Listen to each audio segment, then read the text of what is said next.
Hello, I'm your mayor, Suzette DeBeethan Brown. First of all, Happy New Year. We are hoping for the best year yet. These are your updates. Bloomfield has had, as of January 12th, 1,678 positive test results out of 44,080 COVID tests conducted. So I would like to say thank you very much to Charter Oak Health Center for providing COVID testings for Bloomfield. Unfortunately, Bloomfield has experienced 100 deaths due to COVID. We still have to remain conscientious with our precautions to wear our masks, wash our hands, and to avoid crowds. The vaccine is on its way. Connecticut remains in phase 2.1 of the reopening plan, which means the state still is requiring masks that covers a person's nose and mouth to be worn when in public, and a 6-foot distance is unavoidable, whether indoors or outdoors. The Connecticut travel advisory remains in effect. All travelers entering Connecticut from any location except New Jersey, New York, and Rhode Island are required to complete the Connecticut travel health forms and self-quarantine for a period of 10 days or until a negative COVID test can be found. The town has arranged for free COVID testing by Charter Oak Health Center and Trinity Health of New England, taking place on Fridays from 9 a.m. to 4 p.m. Although this Friday will be the last test day at the Bloomfield High School, an alternate testing site will be established for January 22nd and beyond. More information you can check online at www.thecharteroak.org/COVID-19. You will also receive information from our leisure services, and it will be placed on our website and Facebook. The Bloomfield Diaper Bank Social Youth Services can provide free diapers to Bloomfield families in need on a monthly basis. For additional information, please call 860-242-1895. The Bloomfield Food Bank food pickup is located in the lower lobby of 330 Park Avenue, Wednesdays 1 p.m. to 3 p.m. and Fridays 11 a.m. to 1 p.m. This is for Bloomfield residents only, and an ID is required. Senior Services will continue to deliver meals to those enrolled in our Meals on Wheels program. Free grab-and-go meals for households with youth ages 18 and under is being provided by Bloomfield Public Schools at the Carmen Aries Middle School Monday and Fridays from 9 a.m. and 11 a.m. Wednesdays 10:30 a.m. to 2 p.m. We have a community resource guide that can be found on our website. There's information about other food sources like the Bloomfield Congregational Church, which provides a meal every Saturday from 11:30 a.m. to 12:45 p.m., or Meals and Wheels provided by the Senior Center, and food share distribution that takes place at our Human Resources building. With all the resources that we're providing, you might ask, how can I help? Food bank donations, monetary or gift card donations, are the most efficient way to help. They allow us to safely provide what is needed to the residents we serve. Donations can be mailed to Bloomfield Social and Youth Services, 330 Park Avenue, Bloomfield, 06002.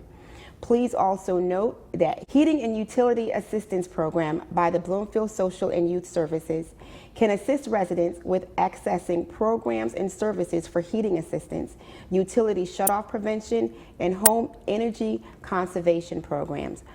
The Presidential Inaugural Committee announces memorial and nationwide tributes to remember and honor the lives lost to COVID-19.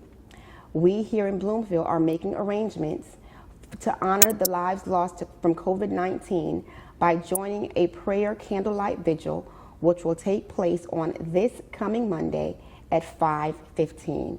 For more information, please visit our website at www.bloomfieldct.gov. I know last year was a hard year, but I believe that this year will be a much better year. We're asking you to please remain vigilant. Please continue to wear your mask. Please continue to remain 6 feet apart. Wash your hands often. And remember, we are here for each other because we are better together. Thank you.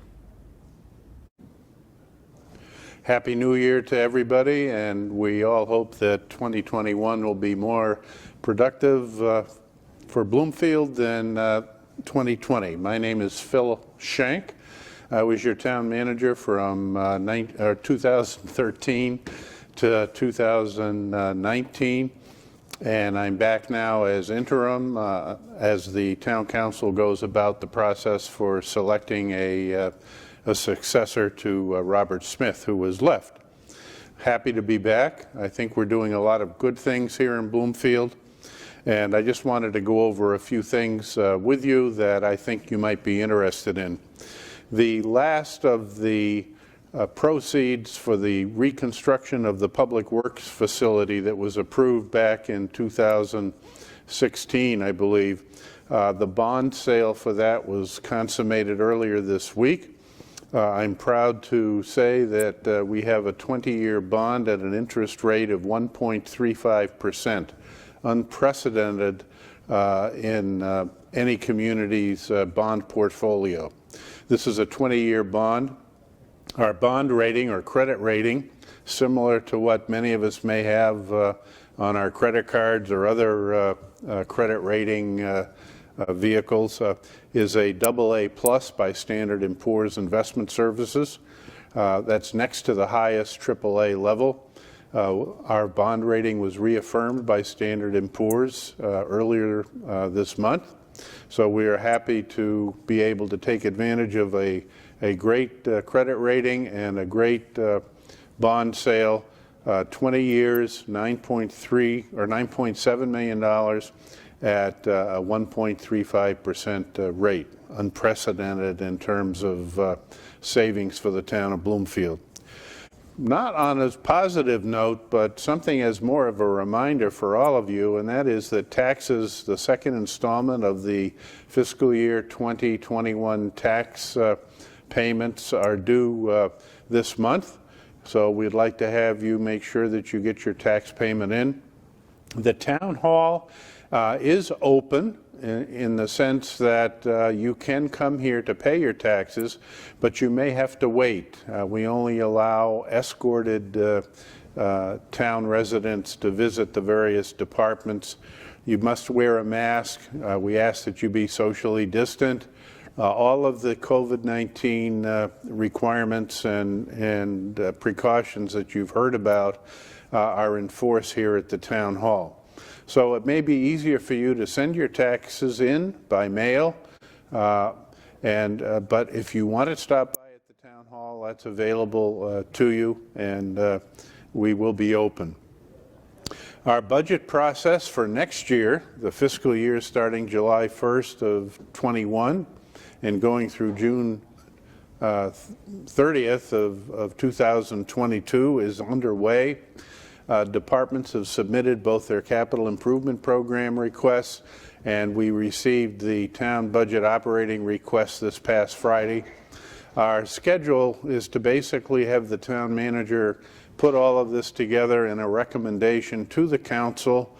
That happens usually by the end of February.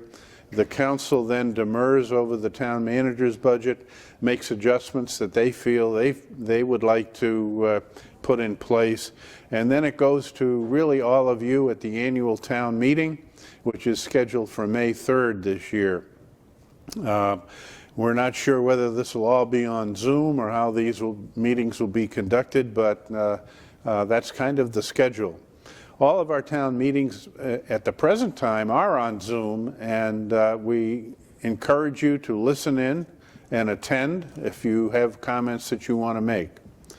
My last comment is for all of you out there that may be playing golf. Our golf course will be under the same people, but a new company. The same management team, but a new company, Troon, which has purchased the assets of Indigo and Billy Casper Golf. Our Leisure Services Director, Dave Malesko, is working with the new company, and I'm sure that you'll find that there's very little change between companies and operations as we move forward. I'm Amy Kraus, Director of Health for the West Hartford Bloomfield Health District. To date, Bloomfield has 1,459 cases of COVID-19. In the last 7 days, we've had 79 new cases of the coronavirus. Our local health department has received doses of the Moderna vaccine and to date have vaccinated approximately 300 individuals. We have scheduled open clinics for those who are eligible under Phase 1A. Under Phase 1A, we're able to vaccinate first responders, healthcare workers, and long-term care facilities. As the local health department, we are vaccinating our first responders and healthcare workers. Phase 1B will be next. Under Phase 1B, we'll be vaccinating those 75 and older, frontline essential workers, in congregate settings. The Advisory Council will be meeting on January 14th and providing the governor their recommendation for Phase 1B. We'll be scheduling future clinics for those that are eligible under Phase 1B shortly. Appointment Plus will be available for those who do not have access to the internet. More information will be available soon. I'm encouraging residents of Bloomfield to continue to monitor our website for upcoming clinic dates. I'm urging residents to get vaccinated, continue to social distance, wash your hands, and please wear your mask.